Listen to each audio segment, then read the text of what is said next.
سلامونه ستړي مشه زه رحمان بندرم د پاکستان د پوز په متضادو بیانونو کې چې د کال 2009 نونی سر 2016 پورې ورکړي دي د ترهګرۍ خلاف د عملیاتو په وخت باندې او د صدر ټرمپ په تیرو 2 میاشتو بیانونو باندې باس کوو. پاکستانی خبريالان په ټرمپ باندې دا اعتراض لري چې ټرمپ یا په نور نړۍ هم لري چې په بیانونو کې ډېر سخت تضاد دی او اکثره پکې د دروغ وي مبالغې نه کار اخلي او تر ډېره حده پورې د هغو دا دریز سمم دی د ایران د جګړې په موضوع کې. خو دغه شانتي د پاکستان د پوز دریز چې دی د ترهګرۍ خلاف په جګړه کې په دې کې هم ګنګستیا د شک دی او تر ډېره حده پورې مبالغه ده او په یو نیم ځای کې دروغ دو هم دی او ډېر بنیادي دي. نن دې پروګرام کې دا دواړه ټکي چې دي د دې د کمپیریزن یا د یو بل سره پرتله کولو کوشش کوم او په کوم پاکستانی خبريال ته پیغور نه ورکول غواړم.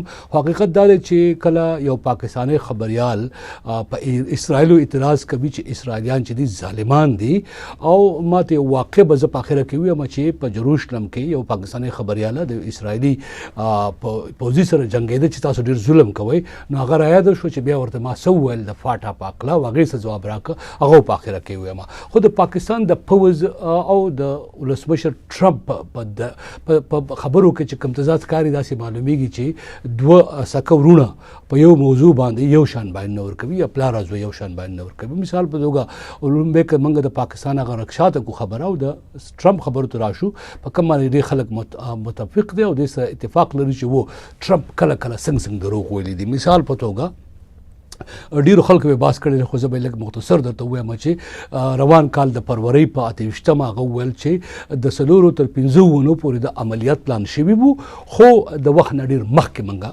دا جګړه ختمول غواړو یا ختمېدی شي.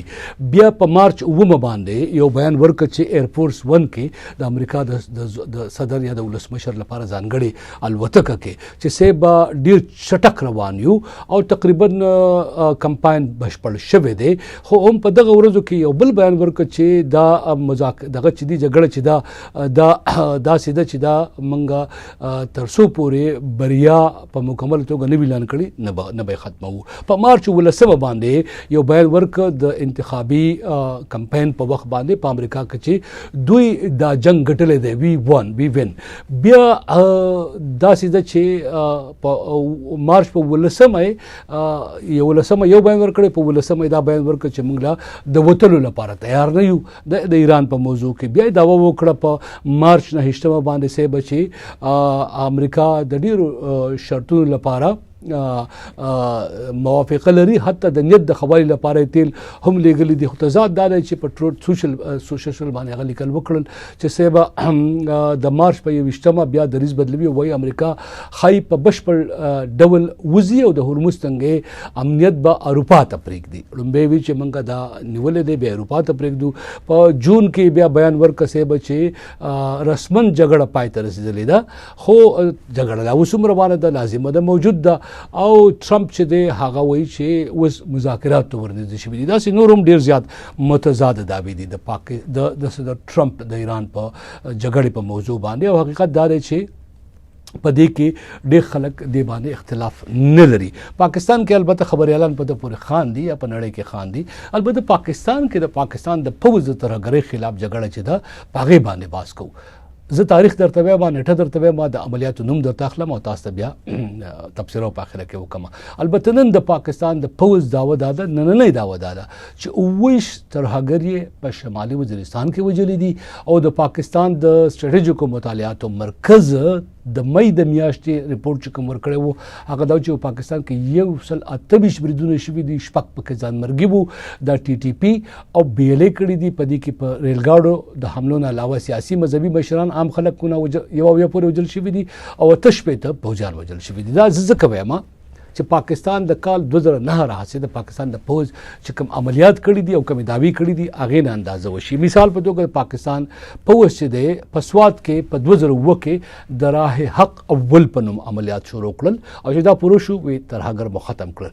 بیا د سواد کې عملیات راه حق په دویم په نوم باندې 2008 کې بیا په دریم نوم باندې د 2009 او 2008 عملیات چې دا هم وکړل او د دې نه بیا ویل چې په سواد کې ترهګري ختم شوه او پاکستان پوځ جنگ وګټو. البته نن هم په سوات کې د سوات ځای ولس وایي چې ترهګر وسلوال موجود دی. د پاکستان په پوځي مرکزونو د بریدونو علاوه د سوداګرو نه، تجارانو نه، ولس نه قلنګونه هم اخلي او په غرونو کې پاکستانی پولیس په شا هم ورته بولي دي او هغه نن هم د حملو توان لري. فیکټ چک تاسو کولی شئ چې کله د جنرال فیض حمید په وخت کې د C-130 الوتکې د لارې چې کله د پښتونخوا کې د پېښور کور کمانډر وو، د قبایلي او مذهبي مشرانو یو پلاوی ولېږل شو او د پښتونخوا حکومت په سلا ولېږل شو او په افغانستان کې د طالبانو د کورنۍ چارو وزیر سراج الدین حقانی په منځګړیتوب د TTP او پاکستان ترمنځ مذاکرات وشو. د هغې وروستو پاکستان کې په پښتونخوا کې په سوات کې چې احتجاجونه وشو هغه ډېر بې مثله وو. هغه دا و چې TTP یو وار بیا سوات ته راوستل شوه او په سوات کې هغو یوازې دا نه چې خپل ځایونه ونیول بلکې پولیس او پوځیان هم اغوا کړل. تاسو د 2009 پورې د راه حق عملیات اول دویم دریم نه وروستو بیا دې دعوې ته وګورئ. فیکټ چک تاسو په خپله کولی شو. برا شو وزیرستان ته. په وزیرستان کې په 2008 کې د لومړني عملیات د زلزلې په نوم شروع کړل. بیا په باجوړ کې په 2008 کې د شیردل په نوم شروع کړل. بیا په سوات کې یو بل عملیات وکړل راه راست په نوم باندې. په جنوبي وزیرستان کې په 2009 کې د راه نجات په نوم وکړل. په تیرا درې کې د خیبر جنسۍ تیرا دره کې د راه شهادت په نوم وکړل. بیا په شمالي وزیرستان کې په کال 2014 کې د ضرب عز په نوم وکړل. بیا دغه شانتې په ټول هیواد کې عملیات شروع کړل د رد الفساد په نوم باندې او دا وخت چې کوم د ترهګرۍ ضد پراخ چوکاټ کې عملیات روان دي هغه دي د عزم استحکام په نوم باندې. د شمالي وزیرستان د عملیاتو کې د کامیابۍ دعوه دوی داسې کړې وه چې هلته پاکستان د اسلام آباد نه خبريالان بوتلل او په شمالي وزیرستان کې یو د کرکټ لوبغالی جوړ ک میدان یا گراوند د یونس خان کرکټ سټیډیم په نوم باندې او د اسلام آباد نه په هلیکاپټرو کې خبريالان بوتلل. هغه ته ویل چې دا د منګه ترهګري ختم کړي د وزیرستان نه منګه اسلام آباد جوړ ک. په تیرا کې هم داسې دعوه وکړه. اوس نن هم دی ویلي چې په شمالي وزیرستان کې 20 ترهګر وجلي دي. 2019 کې د دعوه کړې چلته دهشتګرد ختم کړي دي. په تیرا کې چې کله د عملیات کړي ونو چې د منګل باغ ډله ملمنځه یوړه پلانکۍ ډله ملمنځه یوړه. تاسو ته اوس هم معلومه ده چې میاشت مخکې په تیرا کې او خیبر جنسۍ کې په دې سیمو کې دوی د کوادکاپټر هلیکاپټر د لارې او ډرونو د لارې حملې کولې او دغلته مذاکرات کول د وسلوالو ډلو سره. د دې نه مخکې دی ویلو چې په باجوړ کې منګه عملیات شیردل چې دغه سرته رسولې دي. 3 میاشتې د مخه په باجوړ کې د طالبانو او ځای خلکو ترمنځ مذاکرات روانو. په جمعات کې عکسونه تاسو لیدل. اوس په ټول پاکستان کې دا وخت دوی د عزم استحکام عملیات شروع کړي دي او وایي چې منګه ترهګري ختمونو. داسې معلومیږي چې د پاکستان د پوځ دغه دعوې ټولې چې د ترهګرۍ خلاف عملیاتو کې د کامیابۍ دعوې وي او د صدر ټرمپ دا دعوه چې په ایران کې منګه جنگ وګټله د کوم زیات فرق نه ښکاري. ټرمپ باندې په کور دننه په کانګرس کې په سنا کې په مطبوعاتو کې په ولسي ډګر تنقید روان دی چې یو ورځ وایي چې موږ عملیات وګټل. نو عملیات دې چېرته وګټل؟ تا وایي چې په جنګ کې موږ بریا ترلاسه کړه. نن ته ایران ته لګیا یې د هغو پخوا دې ویل چې د هغو د دفاع او د حملو توان دې ختم کړی دی. پرون دې ویل چې 2% د هغو چې کوم د دفاع توان دې موجود دی. پاکستان هم دغه شانتي په 2009 نه هم 1945 پورې د دعوه کړې و خو د طالبانو د دفاع توان داسې دی چې پرون بل ورځ مولانا فضل الرحمن په یو تقریر کې ویل چې ډیر مهم سیاسي مشر دی د پاکستان کې د پوځونو ائتلافي فاتح شوی دی او په ځینې وختونو کې مخالف فاتح شوی دی. هغه ویل چې د پوځ تاڼي نیسي په بنو کې په جنوبي ضلعو کې مرکزونه نیسي د پولیسو تاڼي نیسي اوس هم موجود دي. نو پیغور هم ورته کوو چې پرتوګ دې سورې راوړ. زه دا خبره تاسو ته پرېږدم چې و پاکستاني اخبار والا چې دي یا منتقدین چې دي هغه د حق لري چې هغه په صدر ټرمپ هم وکړي. البته دا چې دغه شانتې کله کله پرتله کول هم پکار دي چې په پاکستان کې هم وخت په وخت ولس سره دا قسم دعوې چې دي غلط ثابت شوي دي یا ناسمې ثابت شوي دي او په هغې یو غټ شک چې موجود دی هغه اکثره په خبرونو کې وایو چې په دغه سیمه کې پښتون تحفظ مومنټ نه ونیسه تر جماعت اسلامي پورې جمعیت العلماء اسلام پورې عوامي نېشنل ګوند پورې پښتونخوا ملي ګوند پورې نېشنل ډیموکراټک مومنټ پوینټ پورې ټولو کې اکثر دا انتر دی د پاکستان وسنۍ چې کوم د پښتونخوا کې حکومت دی د چا تحریک انصاف پورې هغه دا وایي چې د ترهګرۍ خلاف جګړه چې د مشکوکه ده. مثال په توګه د پښتونخوا اعلی وزیر سهیل اپریدي اخري بیان دا و چې ته ترهګرۍ خلاف جګړه کې ډالر ګټه خو زما په سر یې مه ګټه. د دې نه مخکې چې کوم اعلی وزیر علي امین ګنډاپور هغه هم داسې ویل چې ترهګرۍ خلاف جګړه مشکوکه ده، موږ ترهګر ونیسو، پوځ او استخبارات خلک راشي او زموږ نه اخلاص کړي.